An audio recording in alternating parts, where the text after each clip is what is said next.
Salut, c'est Trado, content de vous retrouver pour une mise à jour de Alphabet, le nouveau nom de Google. Et c'est une analyse technique de moyen et de court terme. On va commencer par une analyse technique de niveau 1 pour connaître la genèse du mouvement en cours et la tendance. Cette analyse technique de niveau 1, c'est pour ceux qui découvrent l'analyse technique et qui veulent juste savoir le plus important. Et là, on voit que l'impulsion haussière majeure à laquelle on assiste maintenant depuis juillet, eh bien, est due à cette cassure de la rupture, donc de la cassure de la résistance, ici une rupture franche et nette de cette zone des 600 et quelques euros qui avait si longtemps bloqué les cours et qu'une fois cassé ici a permis une impulsion majeure. On est revenu tester cette zone, la résistance étant devenue support, on est reparti vers le haut. Attention, c'est une analyse hebdomadaire ici, donc chaque bougie correspond à une semaine de cotation. Si ensuite on s'en tient à la tendance en cours, toujours en unité de temps hebdomadaire, eh bien on se rend compte que la tendance est résolument haussière au regard des deux théories que j'utilise, à savoir la théorie de dos et la théorie de Weinstein, puisque en termes de théorie de dos, nous avons des pics qui sont ascendants, des creux qui sont ascendants. Ça veut dire qu'on est en tendance haussière au regard de la théorie de Weinstein. Et vous comprenez qu'à l'inverse, lorsque les pics sont descendants et que les creux sont descendants, c'est l'inverse, la tendance est baissière. Et ce point de vue est corroboré par le fait que nous soyons au-dessus d'une moyenne mobile à 30 semaines qui monte. Ça veut dire qu'on est en tendance haussière au regard de la théorie de Weinstein. Et donc théorie de dos et théorie de Weinstein se répondent et en ce sens, pas de doute, la tendance, elle, est haussière. Maintenant, si on bascule dans une analyse technique de niveau 2, pour ceux qui connaissent un petit peu les bases, on va mener une analyse chartiste, une analyse des indicateurs techniques, et on voit que toujours en unité de temps hebdomadaire, c'est un petit peu une histoire de canaux. On évoluait pendant des mois et des mois, voire même plus d'une année, à l'intérieur d'un canal légèrement descendant. Et on sait que lorsque l'on casse un canal, l'objectif est de prendre la hauteur de ce canal que l'on reporte au-dessus du point de cassure. Et ça vous donne un objectif qui peut être rallié et qui l'est très souvent. Vous voyez ici comme la hauteur reportée nous donnait un point aux alentours des 690, ça a été touché. D'ailleurs, on n'est pas allé beaucoup plus loin puisque c'est justement après ça qu'on a recommencé à plonger.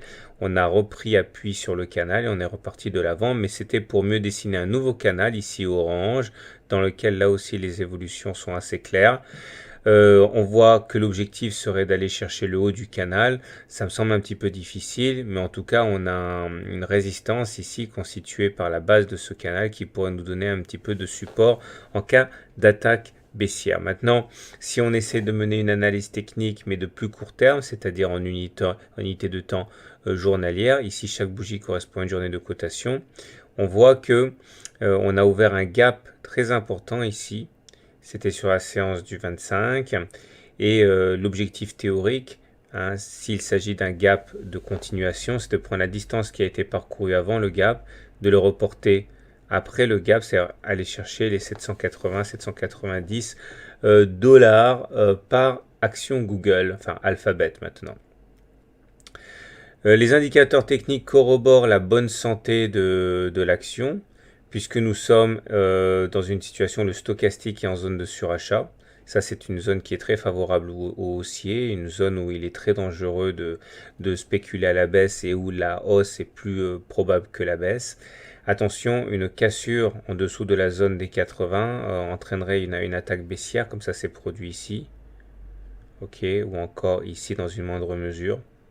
Donc surveillez bien la zone des 80 quand même. On remarquera que le MACD est également bien orienté ici puisqu'il est au-dessus de son signal. Et également on voit que la hausse des volumes très importante sur cette séance ici qui correspond au gap confirme en fait les bonnes prédispositions de la valeur. On pourra quand même s'émouvoir de la présence d'une divergence baissière caché sur le MACD, puisque comme vous pouvez le voir, le MACD fait des sommets croissants, mais pas Google. Et ça, c'est une petite alerte baissière qu'il ne faut pas éluder quand même. On va terminer avec une analyse de type Ishimoku. Et là, on voit que pas de doute, là aussi, la tendance est claire, toujours en unité de temps journalière. Vous remarquez qu'on est au-dessus du nuage. Tant qu'on est au-dessus du nuage, il n'y a aucune raison de penser à une tendance baissière.